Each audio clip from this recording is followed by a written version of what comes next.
warahmatullahi wabarakatuh. Perkenalkan, kami dari kelompok 8 yang beranggotakan Modisa Dia Rahmadani, Zamzam Rahma Sofiana, dan saya sendiri Nur Hidayati Febri Rahman. Kali ini kami akan membahas tentang negara, agama, dan warga negara. Subbab yang pertama, pengertian negara, agama, dan warga negara. Subbab yang kedua, tujuan negara dan agama. Subbab yang ketiga, hubungan negara, agama, dan warga negara. Subbab itu yang akan kami bahas kali ini. Jadi langsung saja ke subbab yang pertama. Materi yang pertama tentang pengertian negara, agama, dan warga negara. Yang pertama, pengertian negara. Negara merupakan terjemahan dari beberapa kata asing. Secara terminologi, negara diartikan sebagai organisasi tertinggi di antara satu kelompok masyarakat yang memiliki cita-cita untuk bersatu, hidup di dalam suatu kawasan dan mempunyai pemerintahan yang berdaulat. Yang kedua, pengertian agama. Banyak ahli menyebutkan agama berasal dari bahasa Sanskerta, yaitu a yang berarti tidak dan gama yang berarti kacau. Maka agama berarti tidak kacau atau teratur.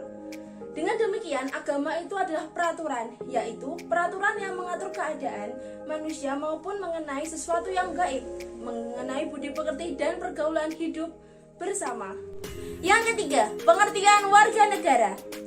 Pengertian warga negara Indonesia adalah orang-orang bangsa Indonesia asli dan orang lain yang disahkan dengan Undang-Undang Nomor 12 Tahun 2006 sebagai warga negara yang berisi pertama, setiap orang berdasarkan peraturan perundang-undangan dan atau berdasarkan perjanjian pemerintah Republik Indonesia dengan negara lain sebelum Undang-Undang Nomor 12 Tahun 2006 tentang Kewarganegaraan Republik Indonesia. Yang kedua, anak yang lahir dari perkawinan yang sah dari seorang ayah dan ibu warga negara Indonesia. Yang ketiga, anak yang lahir dari perkawinan yang sah dari seorang ayah warga negara Indonesia dan ibu warga negara asing atau sebaliknya. Selanjutnya, saya akan menjelaskan tentang tujuan negara.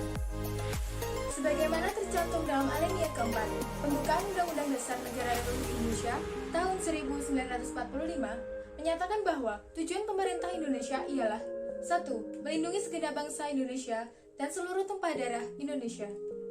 2. Untuk memajukan kesejahteraan umum. 3. Mencerdaskan kehidupan bangsa. 4. Ikut serta melaksanakan ketertiban dunia yang berdasarkan kemerdekaan, perdamaian abadi, dan keadilan sosial. Yang kedua adalah tujuan agama.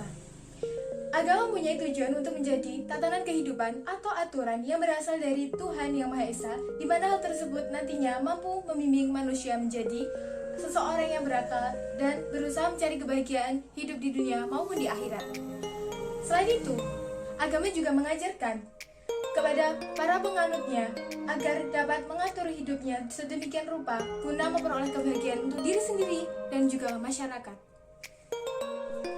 Oke, selanjutnya saya akan menjelaskan tentang bentuk-bentuk negara. Bentuk-bentuk negara sendiri terbagi menjadi 3 zaman. Yang pertama, zaman Yunani kuno. Yang kedua, zaman pertengahan. Dan yang ketiga, zaman pada masa sekarang. Oke, saya akan menjelaskan bentuk-bentuk negara pada zaman Yunani kuno. Terdiri dari 5 bentuk-bentuk negara: aristokrasi, demokrasi, oligarki, demokrasi, dan tirani. Selanjutnya, saya akan menjelaskan tentang bentuk-bentuk negara di zaman pertengahan. Ada 5 kriteria, diantaranya 1. Melihat negara itu bagaimana bangunannya, apakah ia negara kesatuan atau negara serikat. Yang kedua, melihat bagaimana konstitusinya. Yang ketiga, mengenai badan eksekutif, apakah ia bertanggung jawab kepada parlemen atau tidak, atau disebut badan eksekutif yang sudah tertentu jangka waktunya. Yang keempat, mengenai badan perwakilan, bagaimana susunannya, siapa yang berhak untuk di situ. Dan kelima, bagaimana hukum yang berlaku dan bagaimana hukum nasionalnya. Oke, yang selanjutnya, bentuk-bentuk negara pada zaman sekarang ada 3. Yang pertama, negara kesatuan. Yang kedua, negara federal. Dan yang ketiga, negara konfederasi. Dalam sejarah Islam, ada 3 tipologi hubungan antara agama dan negara. Ibnu Syamsuddin membaginya sebagai berikut. Pertama, golongan yang berpendapat bahwa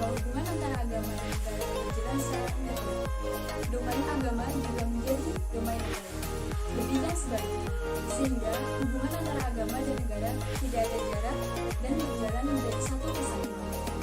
Tokoh pendiri gerakan ini adalah Al-Maudi.